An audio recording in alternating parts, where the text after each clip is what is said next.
like, subscribe, and get notified. Sir काल 6 वाजता आम्ही गोव्यावरून आमच्या लातूरला निघालो होतो। रस्त्यामध्ये इथं गाडी अडवली। गाडी अडवल्यानंतर ड्रंक अँड ड्राईव्ह मध्ये आमचे 2 ड्रायव्हर त्यांनी हे केले। पण आम्ही त्यांना रिक्वेस्ट करत होतो की इकडे बघा, ही पूर्ण आमची फॅमिली आहे, लहान मुलं आहेत, प्रेग्नंट लेडीज आहेत, सोबत 2 पेशंट आहेत सोबत। हे सगळे घेऊन आम्ही त्यांना मग रिक्वेस्ट करत होतो की सर आमची काहीतरी व्यवस्था करा, आम्हाला कुठेतरी थांबवा आणि मग तुम्ही गाड्या घेऊन जा।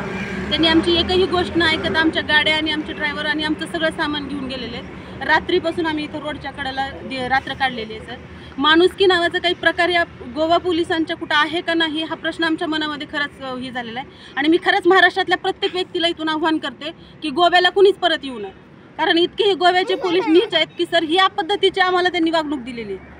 अख्खी रात्र आम्ही इथं बसून काढलेली आहे। बघा रात्रभर सगळे उपाशी आहेत सर, आजूबाजूला कुठंच काही दिसत नाहीये, आम्हाला इथलं काही माहिती नाहीये, आम्ही कुठं जाणार होतो।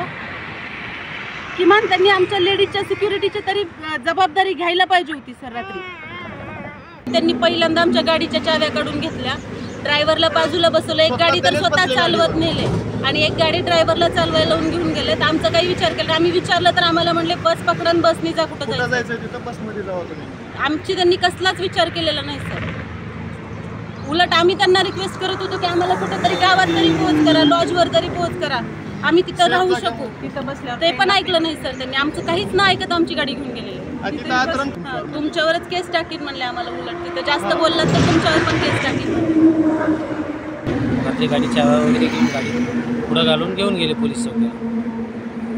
आणि ते म्हणत होते काहीतरी तुम्हाला पोलीस स्टेशनमध्ये वगैरे या म्हणून। पोलीस स्टेशनला असं काही म्हणलं नाही, आम्ही हायवेच्या बाजूला झोपतो आता बाबा म्हणलं, इथं तुम्ही गाडी नेल्यावर आम्ही काय करणार म्हणलं। त्याने म्हणले तुम्हाला दुसरी गाडी बोलून पाठवून गोळा करून दुसऱ्याला गाडीत घेऊन जाऊ, तुमच्यावर केस करू, मग आमच्यावर दामदाडात केलं। ट्रॅफिक पीआयक रिक्वेस्ट करता, आयज हांगा आमकां गेल्या 8 दिसान हांगा एक एक्सिडंट जावन बायल एक्सपायर्ड जाली, ताच्या उपरांत हांगा ट्रॅफिक पुलीस रावपाक लागले, बरी गजाल आसा।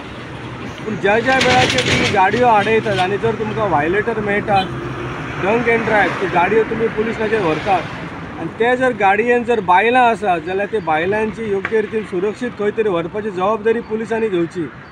आयज हांगा 10 बायलां आसा, तेंच्या बरोबर 2 धाकटी भुरगीं आसात आनी आयज सबंद रातभर ती हांगा न्हिदल्या खंय उक्त्यार। एका तरी वेळाचेर जर अतिप्रसंग किंवा भुरगे कोणी तरी उखलून व्हेले जाल्यार कोणाचेर येतले आहले, पुलिसांचेरूच येतले आहले न्ही। जबाबदारी पुलिसान घेवची। जर अशी जर काही मंडळी जर आयकना जाल्यार पुलीस स्टेशनाक फोन करात तुमी, तांच्यो लेडीज कॉन्स्टेबल हाडात तांकां आनी गाडयेन भरून व्हरान पुलीस स्टेशनाचेर तरी दवरा, ही वेवस्था करा तुमी। अशें तुमी रस्त्यार सांडून वचूंक शकनात कोणाकूच, खास करून जे महिला आसात ते।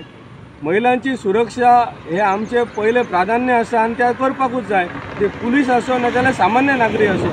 आणि ज्या वेळाचेर जर अशी कोण आयकना जाल्यार आमचे हांगा पंचायत लागीं आसा, गांव आसा लागीं, पुलिसाची जबाबदारी तांकां पंचांक बाबा सांगा तुमी, आमी तरी वेवस्था करतले आहले, नाल्यार पुलिसेक फोन करून सांगतले आहले की तांकां तुमी व्हरा म्हणून। अशें करूं नाकात तुमी, कारण अशा गजालीन आयज आमचे गोंयचें नांव पिड्ड्यार जातलें, आयज तुमचे पुलिसांचें नांव पिड्ड्यार जातलें सबंद देशभर। आनी एक ठपको बसतलो की आयज गोवा पुलीस, ट्रॅफिक पुलीस हे येता वयता सगळ्यांक त्रास करता म्हणून। हो ठपको घेवं नाकात, कारण तुमच्या कामाचेर गोंयचे अस्मिताचें नांव आसा। Watch on Herald TV.